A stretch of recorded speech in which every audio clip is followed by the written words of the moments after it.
টসে হেরে ব্যাট করতে নেমে শুরুটা মোটেও ভালো করতে পারেনি চেন্নাই সুপার কিংস। এই ম্যাচে চরমভাবে ব্যর্থ রবীন্দ্র রচিন্দ্রা। তবে চতুর্থ নম্বরে ব্যাট করতে নেমে দুরন্ত ছন্দে ছিলেন শিবম দুবে। এদিন তিনি ২৫ বলে ৩৫ রানের একটি চমৎকার ইনিংস খেলেন। শেষের দিকে রবীন্দ্র জাদেজার দুর্দান্ত ফিনিশিংয়ে ২০ ওভার শেষে ১৬৫ রান সংগ্রহ করে চেন্নাই সুপার কিংস। ১৬৫ রান তারা করতে নেমে বিধ্বংসী ব্যাটিং শুরু করেন অভিষেক শর্মা।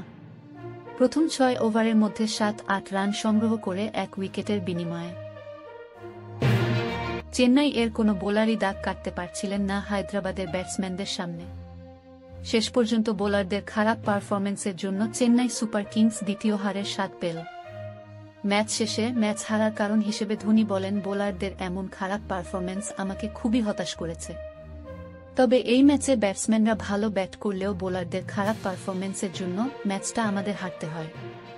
এই ম্যাচে আমরা মোস্তাফিজুর রহমান ও পাথিরানাকে খুবই মিস করেছি। এই ম্যাচের ভুল ত্রুটি সংশোধন করে পরবর্তী ম্যাচে আরও শক্তিশালী হয়ে আমরা মাঠে নামব।